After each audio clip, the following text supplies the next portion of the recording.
എടാ ഇതൊന്ന് പറഞ്ഞുതരുവാ. എനിക്കറിയില്ലടാ, വാ നമുക്ക് അമ്മേനോട് ചോദിക്കാം. എന്നാ വാ.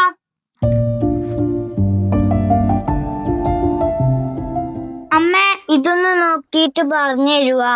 മക്കളെ, അമ്മക്ക് ഒരുപാട് പണിയുണ്ട്. രണ്ടാളും പോയിട്ട് ഒറ്റക്ക് പഠിച്ചാട്ടെ. അമ്മ, സ്കൂളിലെ ടീച്ചർ പറയുന്നുണ്ട് വീട്ടിൽ നിന്ന് രക്ഷിതാക്കളോട് പഠിപ്പിക്കാൻ. മക്കളെ, ഇത് കണ്ടില്ലേ? ഇതെല്ലാം കഴിഞ്ഞിട്ട് അമ്മക്ക് എപ്പാ സമയോ?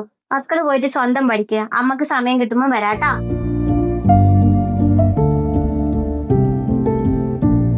എന്നോണോ മക്കളെ ബുക്കൊണ്ട് ഇങ്ങനെ കറങ്ങി കളിക്കുന്ന രണ്ടാക്കും പഠിക്കാനൊന്നുമില്ലേ? നമ്മളമ്മ സംശയിക്കാൻ പോരാ ചാച്ചാ.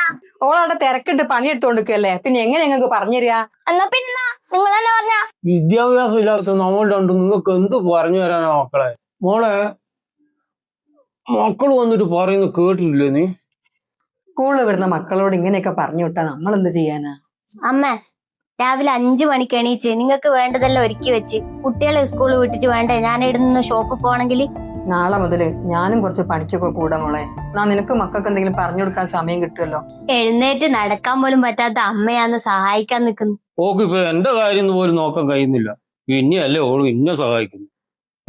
അച്ഛാ, അമ്മേനെ കൊണ്ട് പണിയെടുപ്പിച്ചിട്ട് വേണം ഗൾഫിലുള്ള മോൻ അന്നെ വിളിച്ചിട്ട് ഇനി ചീത്ത പറയാ. മോളെ, നമ്മുടെ വലിയ മോനില്ലേ, ഓൻ നിന്റെ പുറകെ പറഞ്ഞ് ഇങ്ങനെ പഠിപ്പിച്ചു തരാൻ പറഞ്ഞു, ഞാൻ കേട്ടിട്ടില്ലല്ലോ. അത് അച്ഛാ, ഓൻ അന്നേരം പ്രൈവറ്റ് സ്കൂളിലല്ലായിരുന്നോ പഠിച്ചിരുന്നത്? ഈ മക്കളെ ചേർത്തത് ഗവൺമെന്റ് സ്കൂളിലല്ലേ?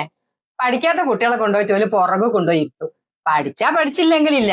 നല്ല രീതിയിലല്ല പഠനം മുന്നോട്ട് പോകുന്നെങ്കിൽ കുട്ടികളെല്ലാം വേറെ സ്കൂളിലേക്ക് പോകുമ്പോ സ്കൂളുകാര് പഠിച്ചോളും. മോളെ, മക്കൾക്ക് വേണ്ട രീതിയിൽ പഠിപ്പും ശ്രദ്ധയൊന്നും കിട്ടുന്നില്ലെങ്കിൽ പ്രൈവറ്റ് സ്കൂളിൽ കൊണ്ട് ചേർക്കും.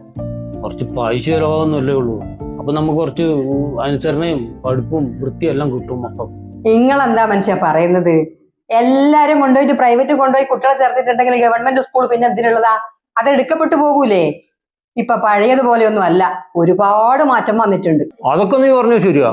പക്ഷെ പണ്ടത്തെ പഠന രീതിയല്ലേ ഇപ്പൊ ഉള്ളത്. ഇപ്പോഴത്തെ മക്കളെ ഒന്ന് അടിക്കാൻ പറ്റുമോ?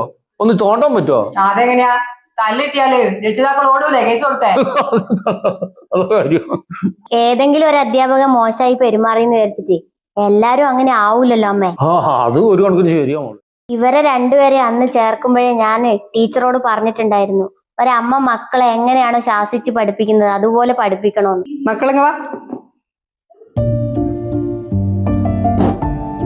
മക്കളെ, സ്കൂൾ മാഷും ടീച്ചറൊക്കെ പഠിപ്പിച്ചോണ്ട് നിൽക്കുന്നേരോ നിങ്ങളത് ശ്രദ്ധിക്കുന്നില്ല എന്ന് കണ്ടാല് അവര് ചിലപ്പം ദേഷ്യപ്പെട്ടു എന്നൊക്കെ വരാം. അത് നിങ്ങൾ നല്ലതിന് വേണ്ടിയിട്ടാ, നിങ്ങൾ പഠിക്കാൻ വേണ്ടിയിട്ടാ. അച്ഛമ്മ പറഞ്ഞത് മനസ്സിലായില്ലോ?